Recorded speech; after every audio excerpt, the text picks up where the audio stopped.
On Awani Review this week is Tengku Zatashah Sultan Sharafuddin Idris Shah. No stranger to advocating for social and environmental causes, the daughter of the Sultan of Selangor has been working tirelessly to promote awareness on a range of issues, from plastic pollution and marine conservation to literacy and food wastage. In light of COVID-19, the princess has started a campaign to highlight the environmental impact from the extensive use and careless disposal of face masks and gloves arising from the pandemic. Thank you so much, Tengku Zatashah, for making time to speak with me. Appreciate you coming on the show. Thank you so much for having me. Now, the COVID-19 pandemic has caused so much disruption, right? I'm just wondering, has everything returned to normal for you? No, I would say there's definitely a new norm. With COVID-19, there's proven to be a lot of challenges, especially the new challenge of masks and gloves, PPE litter. So that's another new challenge in terms of the environment. So yeah, and even with the increase of single-use plastics. So yes, COVID has changed a lot, and even though we have our annual International Coastal Cleanup on September 19th. Now that's a global action where everybody can join in and volunteer to be a volunteer on a beach cleanup. And this year, because of COVID-19, we have to obviously reduce the number of volunteers, make sure there's social distancing. We're gonna have to wear masks as well as our gloves to, pick up the litter and the trash on the beaches. But it's still going ahead, and I will still be doing it will be my first beach cleanup for the year because of MCO, all my other beach cleanups had to be cancelled. So now with our MCO, we're just going to take care and reduce the number of volunteers, but the work will still be done. Now, you mentioned about the rise of gloves usage, masks, right? Just a staggering number that we use about 129 billion face masks a month and 60 billion plastic gloves just a month globally. And we're seeing multiple reports coming up from around the world about how these masks are being washed up on shorelines, and you find them in the ocean. Just how detrimental is the impact of these products going into the environment, if you can share with us? I mean, safety is above all our priority, but it's the way we have to dispose of the masks and the PPE gloves, etc. We shouldn't have the litter, just throw it on the street. It has to be properly disposed of. And that's why on World Environment Day, I had launched the campaign, the nationwide campaign, #NoMoreLitter, #BecauseWeCare. Because globally, and it's not just only Malaysia, there was a huge amount of masks and gloves being littered on the streets. And the thing is, what people have to realize is that there is a possible contamination issue. It's biohazard risk. So, whoever that has to pick it up can be potentially exposed to any COVID virus. So masks and disposable gloves have to be disposed of properly, closed up in the bin, throw it in the bin. So that's why I did this campaign for World Environment Day. I also encourage people to use reusable face masks. I am using these batik masks. There are two companies that make these beautiful batik masks. It's very Malaysian. One is called Community Tukang Jahit, and they are hand sewn by the women from B40 low-income communities. So they make these masks to earn an income. So whether they're single mothers, B40 from the underprivileged. So it's by supporting Community Tukang Jahit, we are able to support these B40 women who are having a hard time during COVID-19, to search for income, etc. And another one is Nyonya Kain. Yeah, I've seen those photos on your Instagram. They look really good. I know, and they all match my different outfits, different colors, different outfits.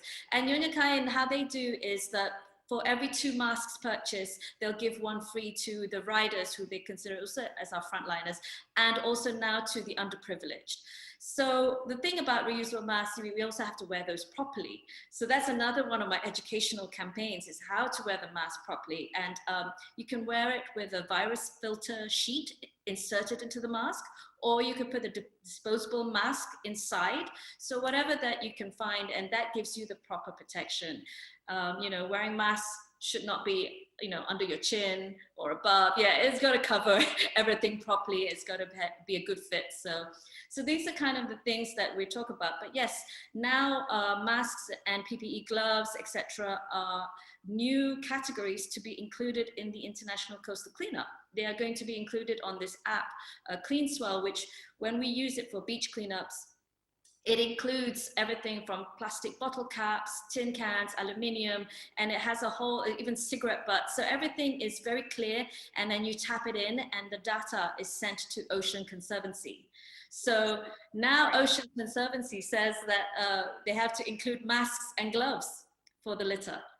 In Malaysia, is there enough conversation about this problem? I think there is, but I know that when I started the No More Litter Because We Care, litter has been an issue for years, so it's not nothing new, but it became to a point where I wanted to address it for World Environment Day in June, because it was, because of the risk of contamination for others. So we really, and the reason why I say because we care is because we care for people, we care for the environment. We have to take care of each other, especially during this very trying and difficult time of COVID-19. So, I understand. I'm not saying we shouldn't have disposable masks, but what I'm saying is that we need to dispose of it properly. And that is the key. That's the key point to make.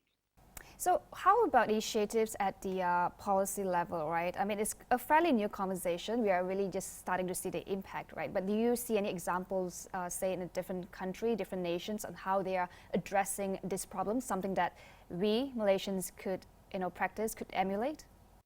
Yes, I mean, with the Say No to Plastic, the UN, and I've been on a lot of corporate webinars to talk about to find out more about the plastic pollution since COVID-19, and residential waste has definitely increased, whereas commercial waste had decreased because we're all at home. So if we can be mindful, I still support that businesses have to survive during this very trying time.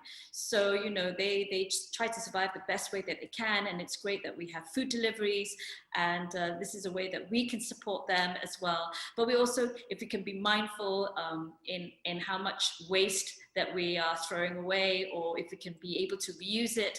That's why yesterday I was talking in the conference how important it was to have a circular economy. And for instance, I'm a board director for In Nature Berhad, and In Nature Berhad has the Body Shop Malaysia, Body Shop Cambodia, Vietnam, and Natura. And one of the things, there are two things that we're doing on Malaysian level. We have this program, it's called Close the Loop. So basically you can bring your bottles, your Body Shop bottles to the store, and we will recycle those plastics.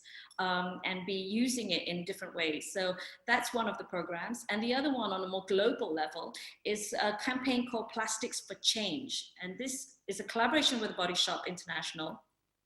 And basically, we are ensuring that the waste pickers in India, there's about 1.5 million plastic waste pickers in India. And with COVID, of course, they are heavily impacted in terms of, their income. But with this Plastics for Change, the idea is to empower the waste pickers to be able to give them a fair price for what they collect, and also to ensure a sanitary working condition as much as we can. So with this, we have come up with the Body Shop, it's called it's quite a long title, Community Fair Trade Recycled Plastic.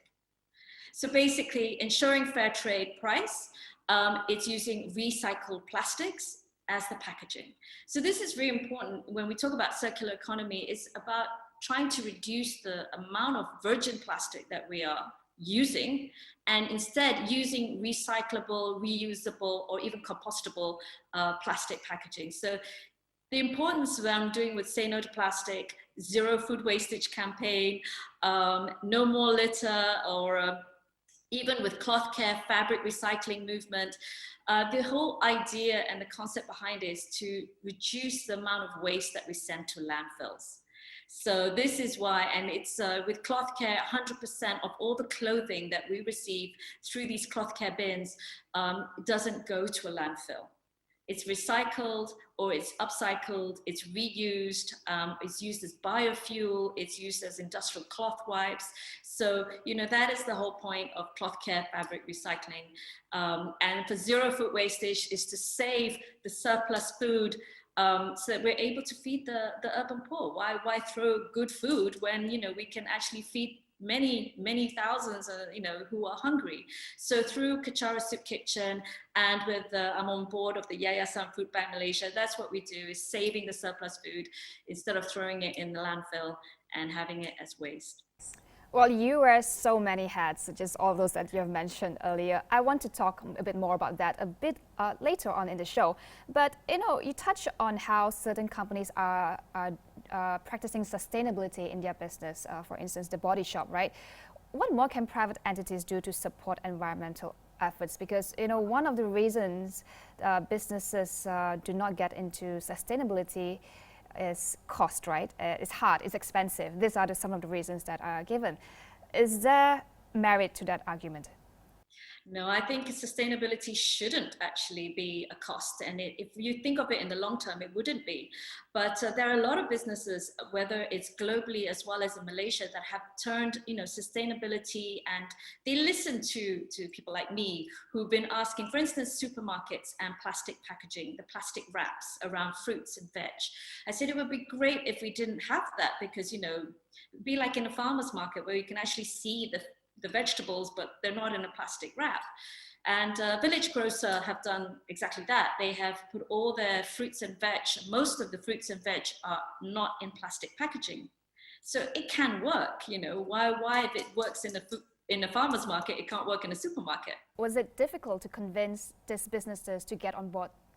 Well, I'm known as the persistent princess, so I just keep harping on the message. But, I was really pleased to see that. And I was in the supermarket just the other day, Village Grocers teaming up with Yayasan Food Bank, so you can have food drop-offs where we feed the urban poor with these food drop-offs.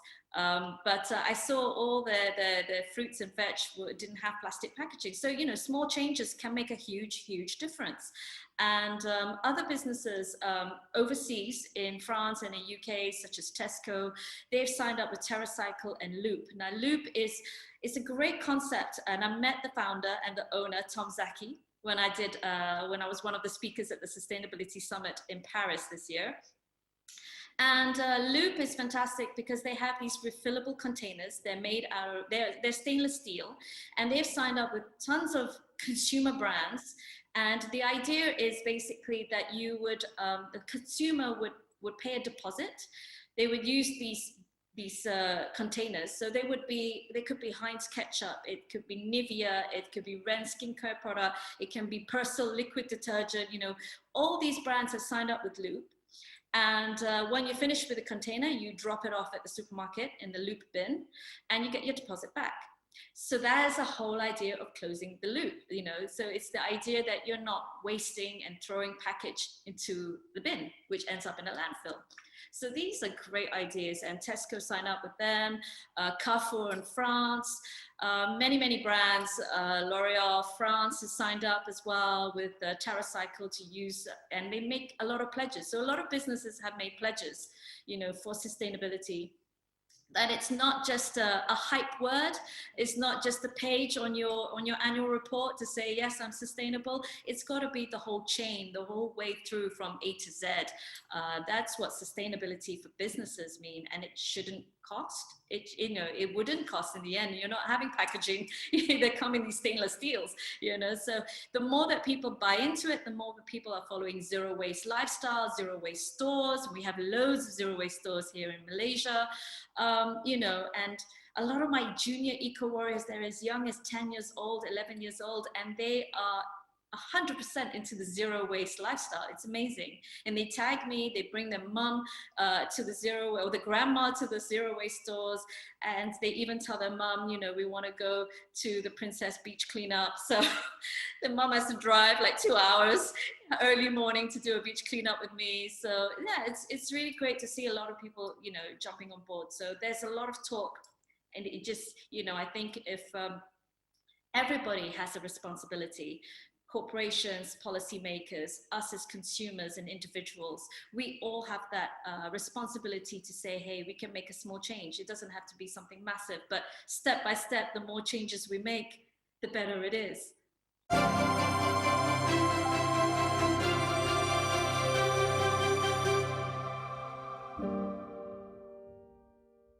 So I want to talk about making change and your personal journey in advocacy, right? To raise awareness on wastage, be it plastics or food. You also promote a lot of other initiatives, literacy among children. Why are these issues so important to you? It really is just something that speaks to my heart and something that I do. When you think of causes, it has to be something that's very close to you and something that you feel very passionate about.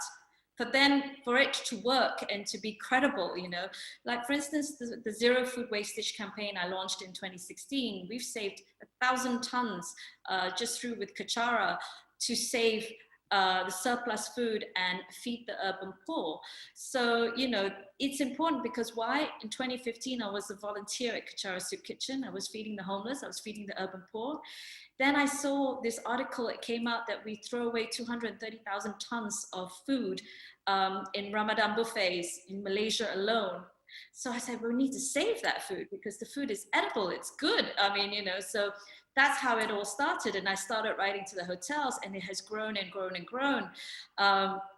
Sadly, with MCO, I wasn't able to do zero food wastage this year, but we have continued by giving donations and, with Kachara Food Bank and the Food Bank Malaysia, we have ensured that we're getting a lot of the food out to those in need. So this is something that I saw with my own eyes, my own experience, and I needed to do something about it. So but did you ever imagine that it would have become, such a big movement? For instance, say no to plastics. You started in 2016 and it has become I guess Malaysia's largest movement against single-use plastics. It's the largest. So there's many players out there. To be fair, there's a lot of Zero Waste Malaysia movement, etc., and everybody's doing their part.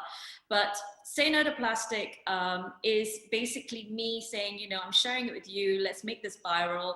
Tag me, tag that, use the hashtag and say that you're on board with Say No to Plastic. And that's how it's come about, that it has become so viral and that's become international. I see people in Greece using Say No to Plastic with the two.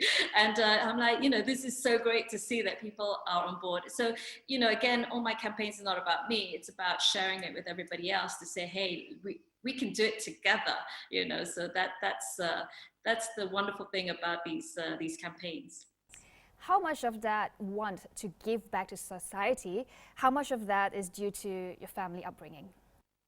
A lot. I did a lot of charity work since I was a very young age. I was sent to a UK school, boarding school, very young. So we did a lot of charity work with Cheshire Homes, with the British Red Cross. So I've done a lot since I was growing up. And my mother used to take me to visit the villages and be able to give back and give food when it's Ramadan month. So it's been something ingrained. But there's something that I always say to the youths when I do my university talks, and I visit a lot of universities to give talks to them, is that, don't rant on your Facebook. If you're not happy about something or you want to see something to change, you make that change and you can influence others to do it as well. It can be like a dominoes effect. You can influence your classmates, your school, your university, your parents, your family, and then it becomes your community. And before you know it, just that one person that said, I want to make the change, you can, mobilize so many.